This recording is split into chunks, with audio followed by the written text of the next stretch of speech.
What if I told you Serpentor, the Cobra Emperor, was very possibly the worst rapist in all of history? What if I told you Serpentor is afraid of cats? What if I told you Serpentor likely enjoys the taste of human flesh? What if I told you Serpentor likely has a giant snake?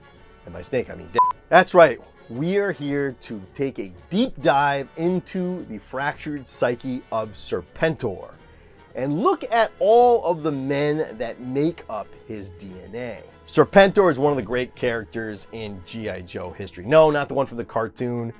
That guy is an obnoxious twit who's always screaming, "This I command." He's annoying. This I command! You gotta go to the one in the comic book. And as we know from that Serpentor, written by Larry Hama in a famous issue, Serpentor is served dinner by the Dreadnoks. And they serve him pizza. Dr. Mindbender loses it and is like, "Hey, you can't serve the Cobra Emperor pizza." And Serpentor is like, "No, it's absolutely fitting. Because I invented pizza when I was a soldier in the Roman army, soon to become Julius Caesar, and we were out of rations, and I cobbled together some bread and basically invented pizza." Okay, so because we understand this is part of the lore and the mythos, we also understand that he must be possessing of the memories of all of the different people that make up his DNA. This is what makes him such a great leader, right? No. This would not make him a great leader. And this is where this video is going to be, I think, pretty interesting. Because the idea of Serpentor is Dr. Mindbender is going to take the greatest leaders all throughout history. I give you the double spiral of life itself, DNA. Put them together and their personality would make this massively brilliant leader who will lead Cobra to victory and replace Cobra Commander. The military brilliance of Napoleon, the ferocity of Genghis Khan, the leadership of Alexander, the evil of Ivan the Terrible. These and the qualities of many others shall merge into our new synthetic leader. But that is not what they did. They did not do this. They picked a collection of some of the biggest psychopaths, crazy people, losers, and weirdos in all of history, and maybe like 2-3 good leaders in the midst, okay?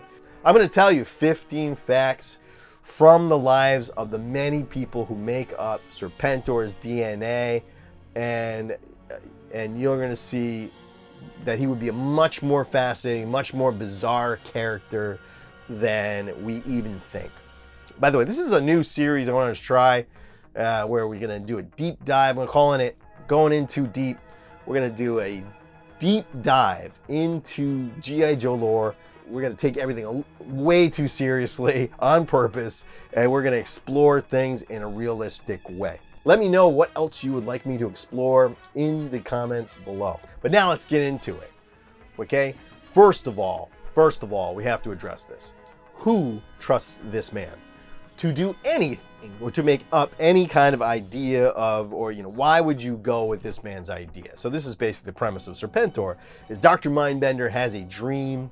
Everybody goes along. My boy Destro goes along. Baroness goes along. Everybody's like, great idea, Dr. Mind. Who trusts this man? First of all, he is weirdly jacked. He never wears a shirt. He's wearing a cape and a monocle. He's absolutely batshit insane.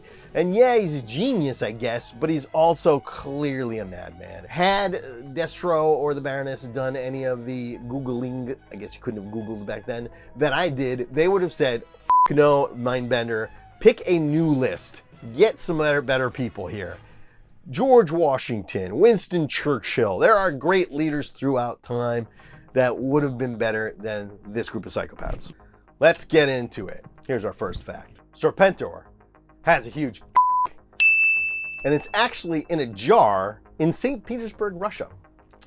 That is right. Probably the craziest person on this list has to be Rasputin the Mad Monk. Grigory Rasputin, born in 1869 in Siberia, was a mystic and self-proclaimed holy man who became a controversial figure in the final years of Imperial Russia. Rising from humble peasant origins, Rasputin gained influence within the Romanov court, particularly with Tsarina Alexandra, after he seemingly helped alleviate the symptoms of her son's hemophilia. He was trusted by the royal family, but the man was absolutely insane. He notoriously stunk really bad. So there's another fact for you. Serpentor probably stinks. Despite the fact that he stunk bad, he was an absolute ladies' man. He was slaying.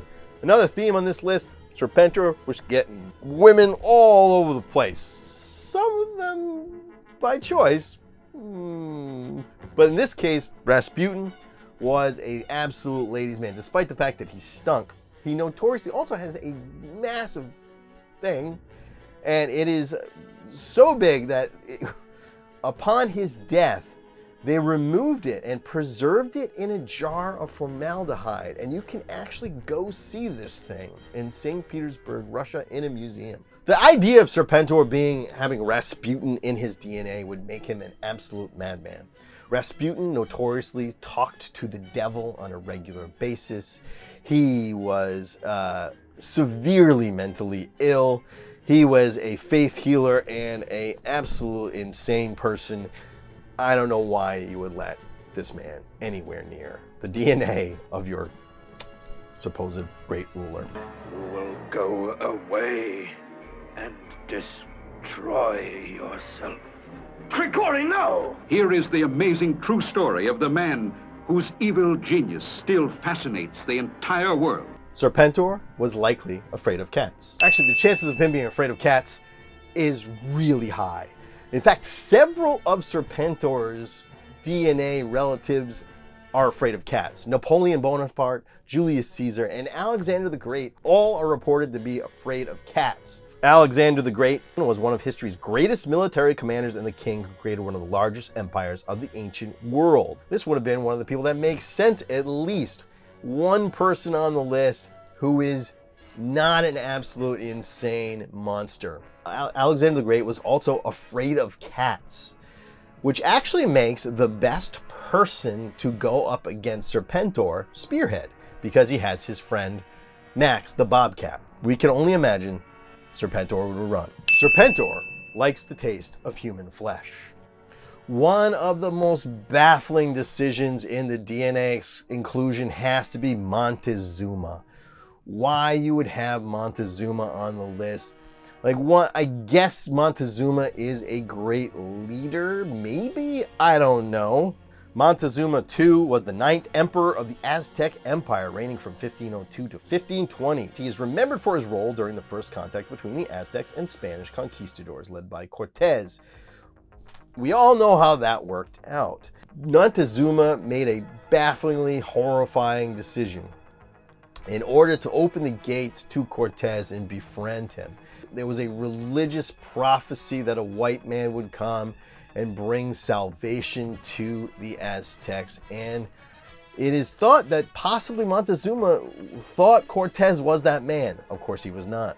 Now, it was very common in Aztec culture for the upper crust to dine on human flesh.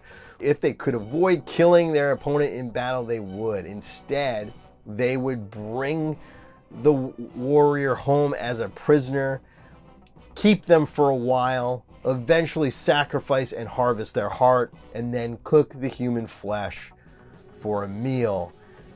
And it's pretty likely that Montezuma partook in that human flesh diet. So this is a memory that Serpentor would have. Serpentor wrote a book about sex. Not really a book, more like a poem. The Song of Songs, otherwise known as the Song of Solomon, is a part of the Bible that is authored by King Solomon, one of Serpentor's DNA relatives. Serpentor really loved women, as King Solomon had 700 wives, and so therefore probably knows a little bit about sex, which is what the book, The Song of Solomon, is all about. King Solomon was known for being wise, and therefore is maybe one of the better decisions in this line of crazy people. Serpentor would more than likely be a genocidal madman.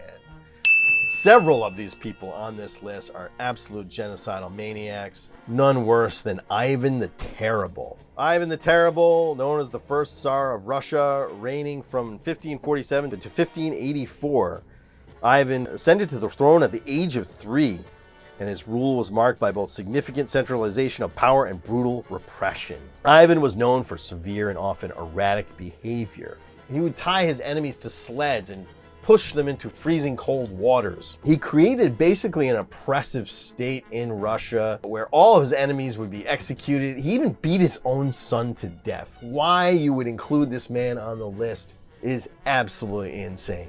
Ivan the Terrible, far from the only madman on this list. We also know one of Serpentor's DNA relatives is guilty of having caused the deaths of more people than both Stalin and Hitler combined, and that would be Genghis Khan. Genghis Khan was the founder and first great Khan of the Mongol Empire, which became the largest empire in all of history. A brutal warrior and an absolute relentless combatant. The Mongols' attacks may have reduced the entire world population by as much as 11%. He killed 40 million people. Even more fascinating, this Serpentor may also be the most prolific rapist in all of history. So the male chromosomes are preserved throughout generations, changing very little throughout all of history. And so therefore, like, your great grandfather's DNA and your sons are going to be absolutely identical. They carry that gene forever. So recently it was found that there was a certain gene that had been carried from one great grandfather found in 8% of men from Asia. That is, 8% of men from Asia are the descendants of this one person.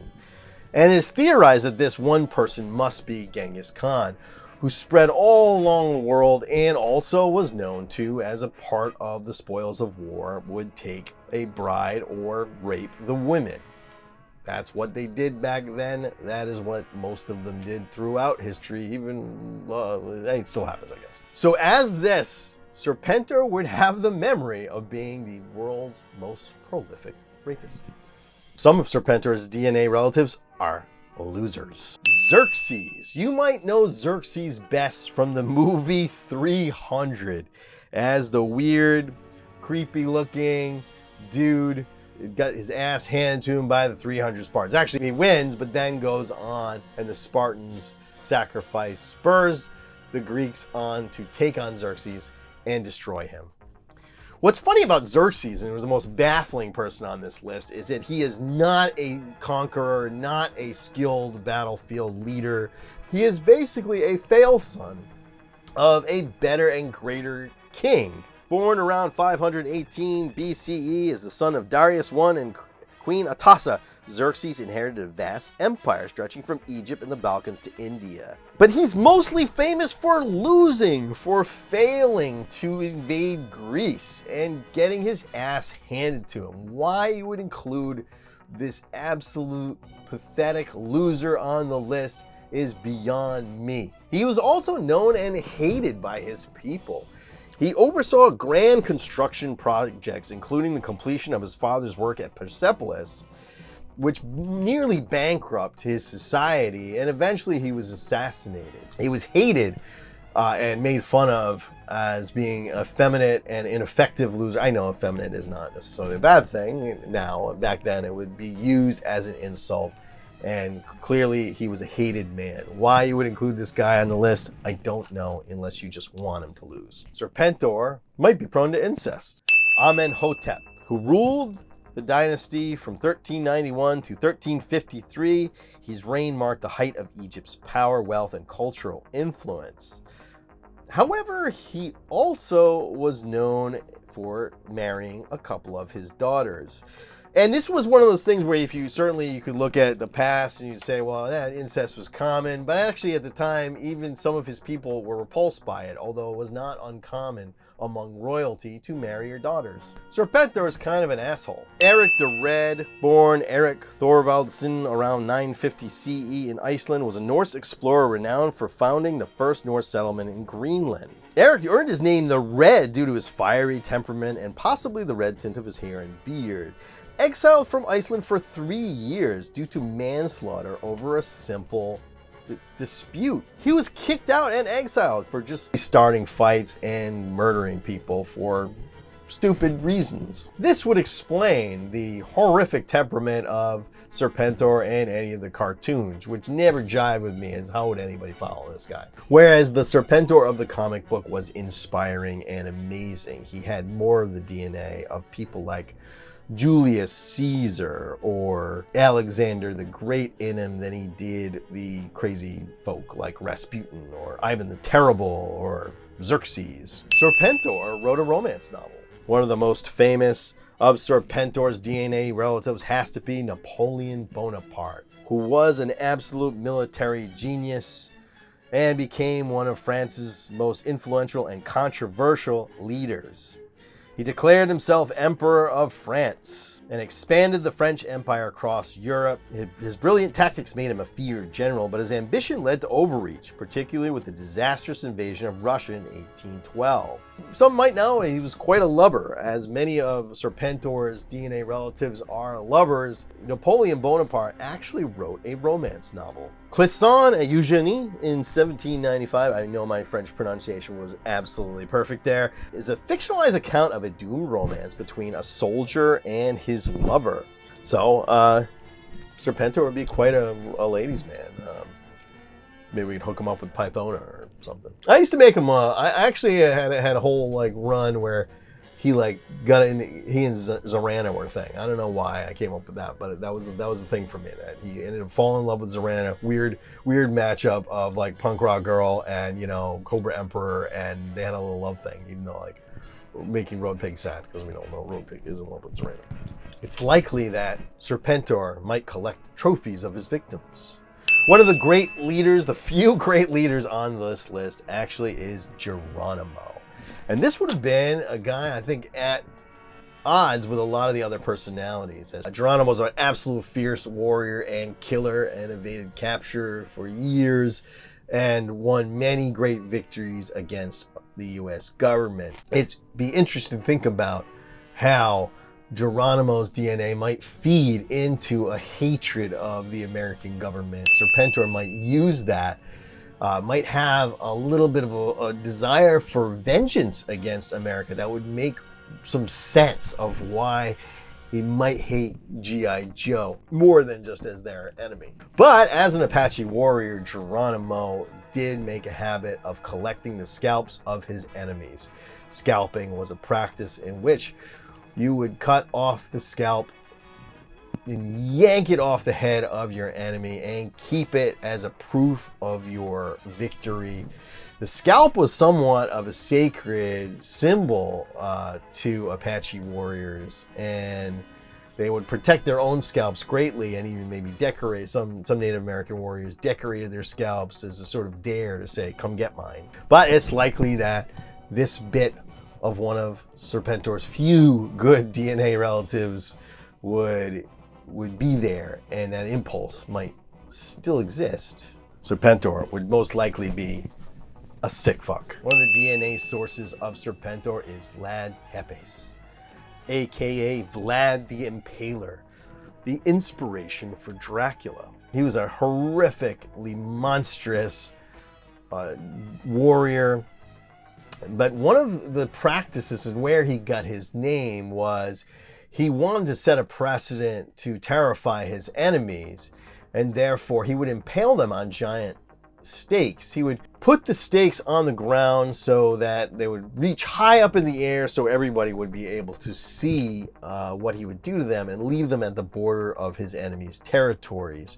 And then he would place a person on these stakes, usually through the rectum or vagina, and allow their own body weight to pull them down, and so it would be and sometimes they would still be alive, and so they would face this horrific slow death as the stake pushed through their body and through their mouth, very slowly killing them. And then when he was doing this, Vlad would sit and eat his meals, giving him the nickname Vlad the Impaler, and eventually inspiring Bram Stoker to write the character Dracula based on him. Serpentor would be an absolute sick monster. Between all of these people, Rasputin the Mad Monk, who was known for beating his lovers after sex because the devil would talk to him and he would have to beat the devil out of them, or Genghis Khan, who once trapped a bunch of his enemies under the floorboards where they suffocated and while he and his generals ate dinner, or Ivan the Terrible, who massacred and beat to death his own son, or any one of these psychopaths were known for horrific, monstrous methods of torture and warfare. So that is inside the fractured psyche of Serpentor. I don't think we've really seen much of what Serpentor could do as a character yet. As Larry Hama, I think notoriously seems to have hated writing him, but did some of his best writing in the 6 or 7 issues in which Serpentor survived. And then he kills him off pretty much right away, having Zartan kill him with an arrow. He brought him back later in various incarnations, but never for very long.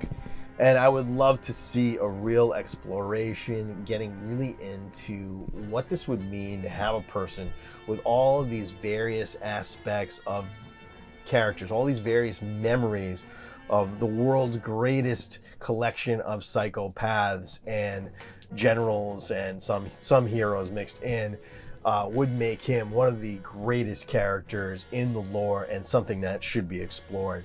If you want more deep dives into the lore and deep explorations, tell me what else I should explore in the comments below, and I hope you enjoyed this video. Thank you.